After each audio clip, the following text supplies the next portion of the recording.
Assalamu alaykum hörmətli görürmənlər. Görüyotqanlar Erkin Asiya Radiosu Uyğur bölümünün nəzər proqramı. Ben Alim.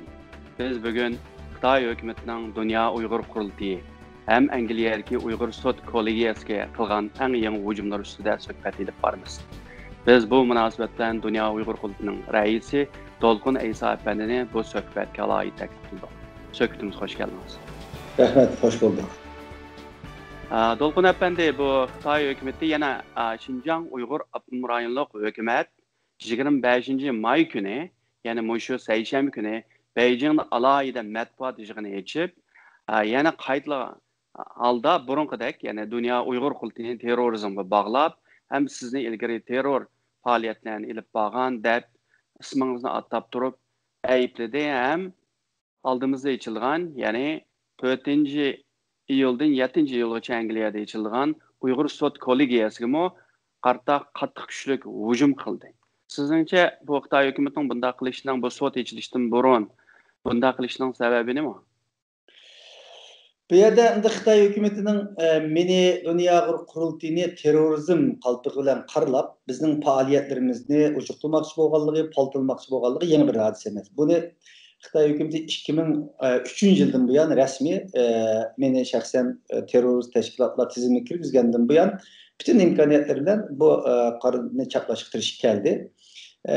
Hozirgacha nurg'un qatim bunday bayonotlarni berdi. Xitoy tashqi ishlar ministri bayonotchisi olsun, hukumat olsun, hatta Interpol'da sizin bilgandek Interpol'da tutuş buyruq chiqarib, dastlab qadamda haqiqatan ko'p avarchiliklarga yo'liqdik. Chunki Uyg'urning kim bo'lganligi, bizning kim bo'lganligimizni dunyo toz bilmagan sharoitimizda ba'zi qiyinchiliklarga yo'liqdik, ammo biz o'zimizning haqli bo'lganligimizni, bizning Sharq Turkiston davosining Uyg'ur davosining haqli bir davo bo'lganligini, Uyg'ur xalqining erkinligi uchun kurash qilayotgan tinchlikparvar bir inson bo'lganligimizni har qadamda hech qachon umidsizlanmay deb bordik.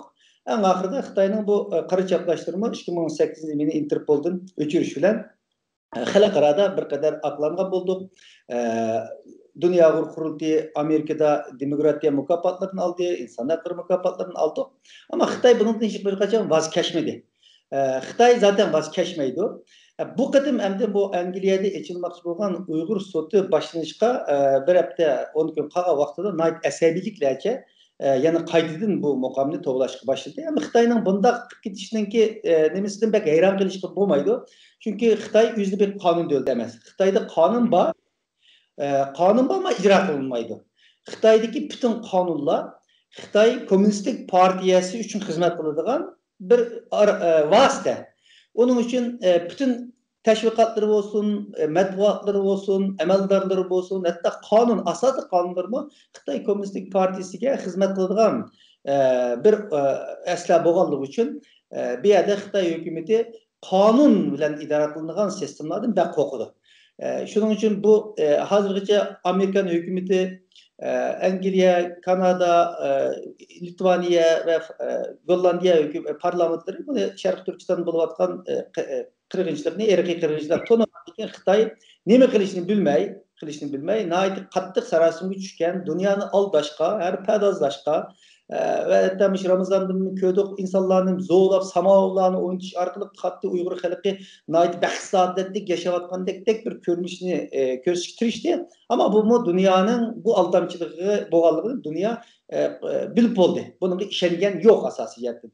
Bunda bir şeraitimiz aslında Xitoy hükümeti hem de bir xalqaralıq tərəfsiz sot məhkəməsi tərəfindən Xitoyning Şərqi Türkistan epirvatqan bu cinayətinin xarakterini belgiləydigan, hüküm qıladigan bir qanun asasına ega bo'lgan bunda bir sot açılgan təqdirinin üzüdə, gerçi bu sot dərhallam Xitoy əməldarlarını cəzalab, ularni bir sorak taşlaydigan gücü yox. Heç qanday bir sotning gücü yox. Ama bu bir qanuni asas bo'lib qoladigan gap. Keləcəkdə Xitoy əməldarları, xuddi bugün Asad rejiminin bazı əməldarları Avropada, dünyanın başqa yerlərdə turmalar yetib, onun qanun javobgarlıq sürüş qılınğan oxşaş Xitoy əməldarlarının Avropa ziyaretləri kelib qalsa, başqa yerlərə kelib qalsa, bu Xitoy üçün bir xətar, gələcək üçün. Şunun üçün Xitoy bunu gələcəkni oylab, Hazırkıdan bekrak gelecekni oylap, hazırkı elbette bunda bir sot tarafidan Şarkı Türkistan ipirvatkan bu cinayetli yergi kırgınçlık dep kısa bu siyasi bir karar emas, resmi kanuni halkara kanunlar kategoriyası boyunca tarafsız bir şekilde paketlarga, hüccetlerge asaslangan bir sot kollegiyası bolganligi üçün bu Xitayni bek çöçtü. Bek çöçtü. Şununla Xitay bunu hazırdan su kegiş toğan tut degendikidek bir taraftan nima qilishni bilmay panik ichida qolib qolgan chichanishyotir. Ikkinchidan shu kelajakda bo'lgan zararning oldini olish uchun qo'ldan kelgancha chipirlab shuni bu sud mahkamasini qonunsiz deb hem sud mahkamasiga hem dunyo qurultiyiga biz bu dunyo qurultiyi bu faqat bir arzdor bu sudga.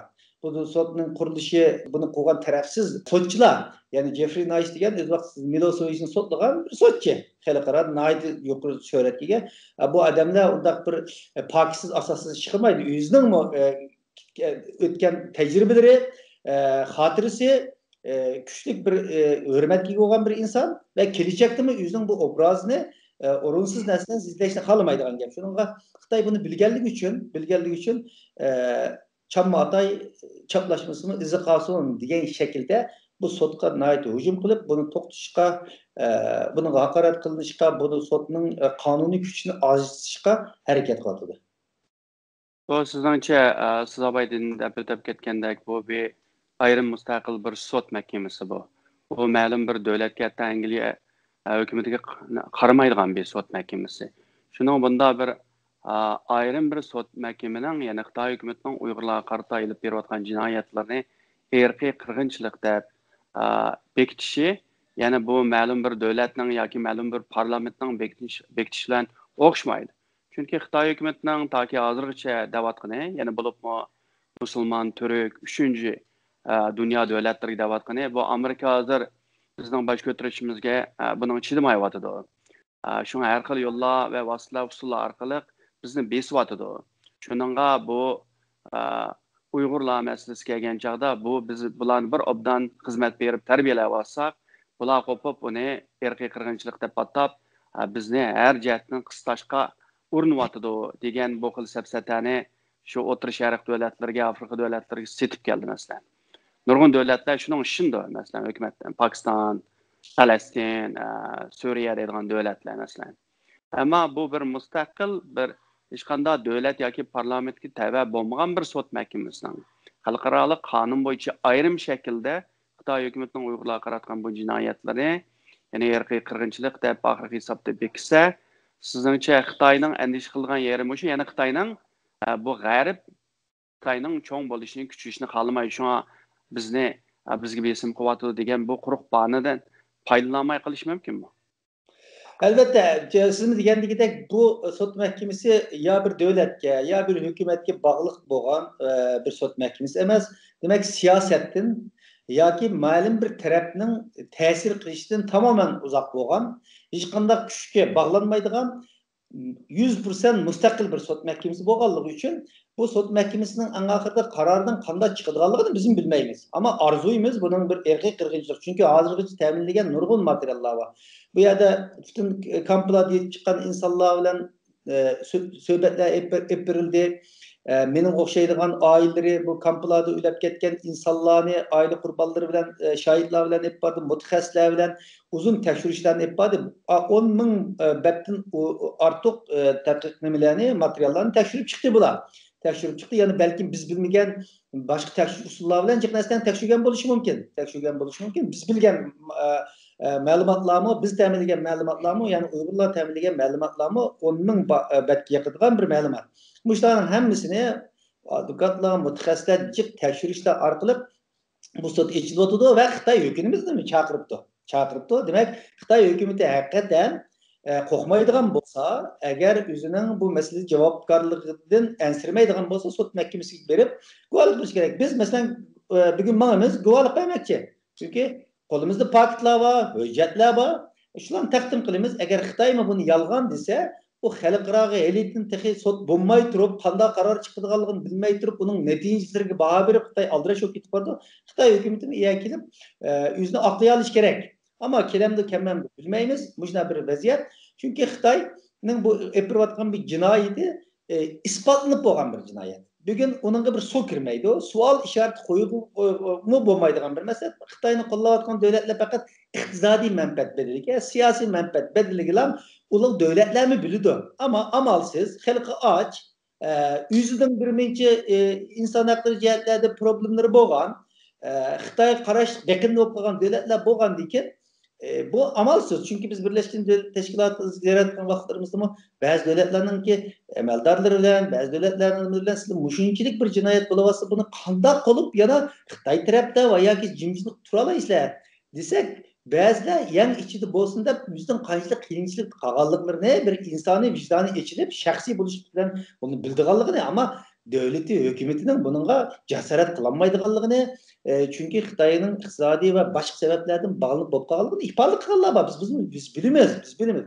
Shuningga Xitoy bu yerda jasorat qilib bu sud mahkamasiga kelinmaydi va o'zini oqlayolmaydi. Shuningga oqlayolmag'achqa butun dunyoga jar selish orqali o'zining obrazini bir inson xatolik o'tkazgan vaqtingizda texmi xatoligini tuzataman deb uni adolatning oldiga berib tövbe qilib qısa onu sud mahkemesi mi onun hatta cezasını berdi va yoki bo'lmasa insonlar yoki davlatlarmi insonlarmi afu qiladi.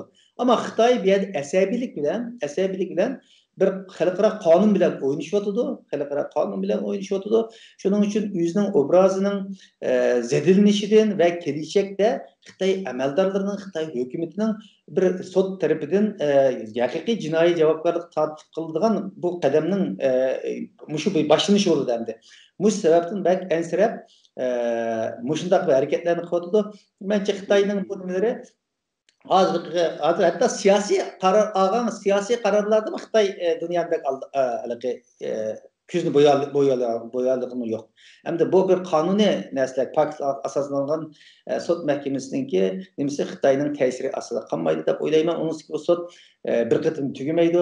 6-oydan 7-gacha, andan 9-oyda yana bo'ladigan gap. Onun bu sud mahkamasi uzun tekshirish ishlaridan keyin qilib, belki bu yilning oxiri 12-oyning boshlarida oxirgi qarorini chiqardi. Bu Xitoy hukumatining shu 25-maydagi matbuot yig'inida ular yana qaytadan yana shu Uyg'ur lager shohidlari, masalan Zumrat Davud bo'lsin, Mehrigul Tursun bo'lsin, Tursunay Ziyovuddin, Gulbahor Aytivaji va yoki Sayrgul Savutbay bo'lsin, bunun 14 shaxsning ismini atab turib, keyindan bularga aldamchi, yag'anchi, artist, bularning maqsadi aşağı berib Xitoyni qarg'ulachi ayiblash, sotqa chiqib degan mushunda tökmetlarni o'tirib qo'ydi. Sizningcha Xitoy hukumatining bunda qilishga sababi bu guvohchilarning, ya'ni bu qitimqi bu Angliyada ichilgan shu Uyg'ur sud kollegiyasiga chiqib isbot berishning oldini olishmi? Qandoq deb o'ylaysiz? Bunun da Xitoy biraz xato harakat qilyotidi.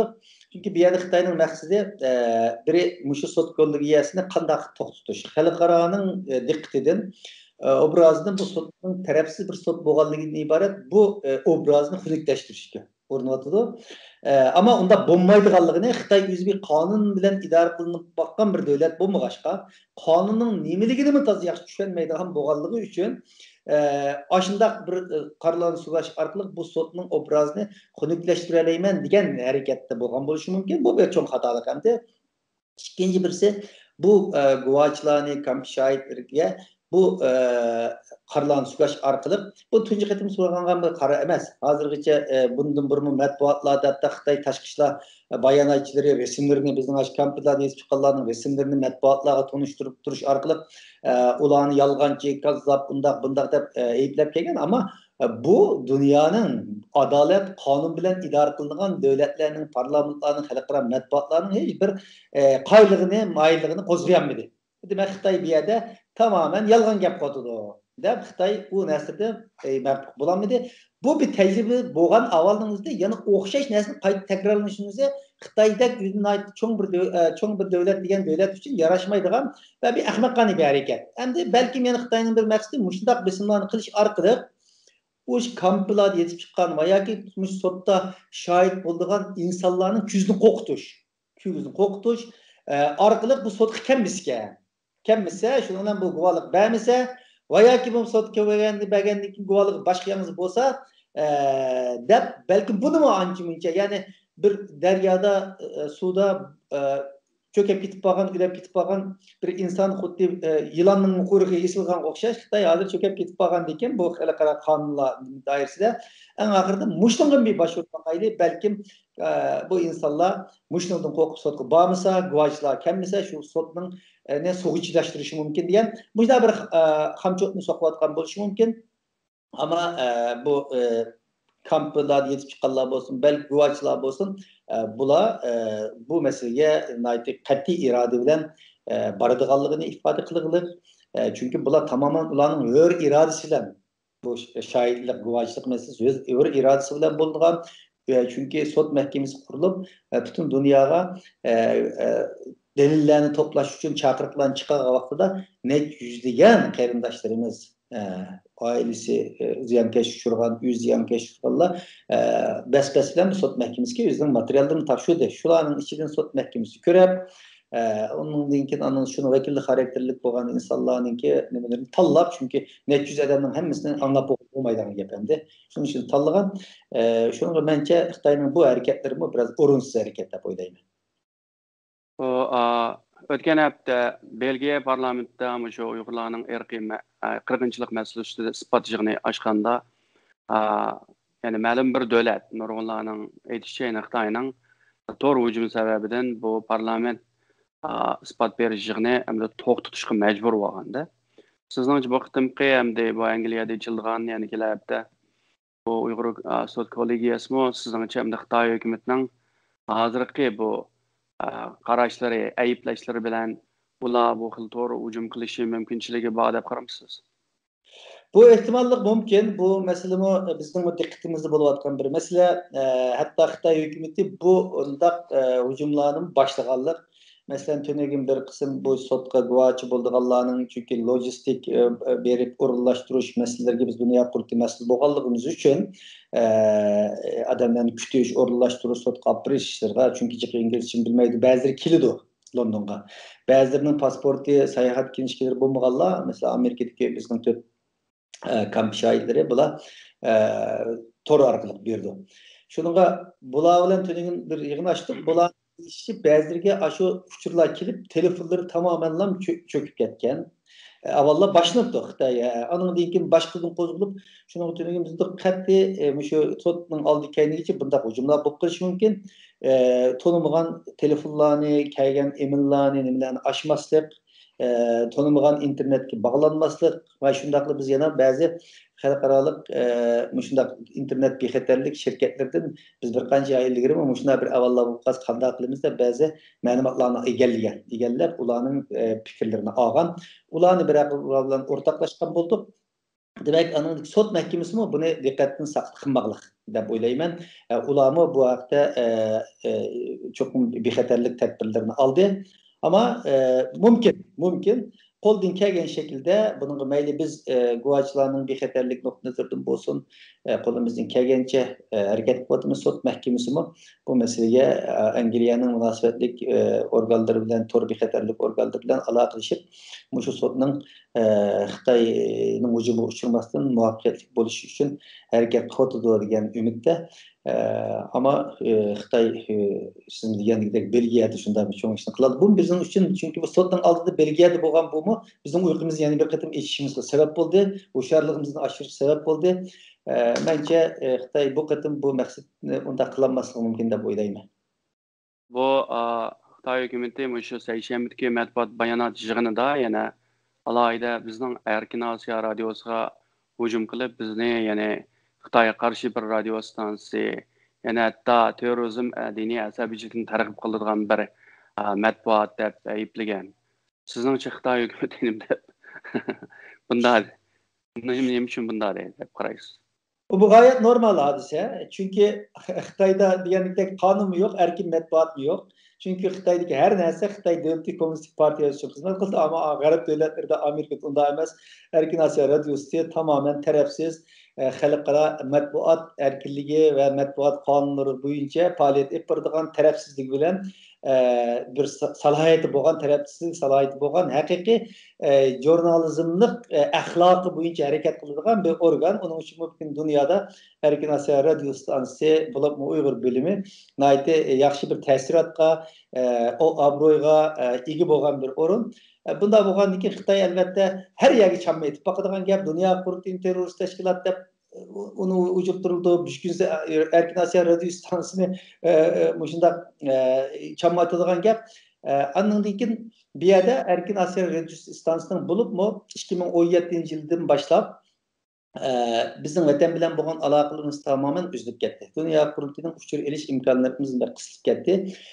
Biz Birleşken Devletler Teşkilatı olsun, devletlerinin hükümet xodimlari bilan ko'rishganlarimiz olsun, Yevropa İttifaqı olsun, mayli nelerga borgan vaqtimizda biz vatandan aladigan uchur qiyinchiliklarga yo'liqdik. Bu vaqtlarning o'zida bizning imkon bor, mumkin qadar eng ko'p uchurlar, delillar, faktlar biz Erkin Asiya Radyosu'nun təminləyən paketlərini asas qıldıq dokladlarımızda. Çünki başqa imkaniyyətlərimiz asas cəhətdən qalmağanlığı üçün Erkin Asiya Radio stansiyası özünün tərəfsizliyi bilən və imkanları bilən, bəlkə biz bilməyimiz üzərini bildiğən hər xil usullarla alalaydıkən şu uçurlar boğaçqa bu yalğan olmaydı. Başqa insanların ağan uçurlar yalğan buldu. Xitay mı bunu bilgənlik üçün? Çünki Xitayның titan tomarı tekkəngen.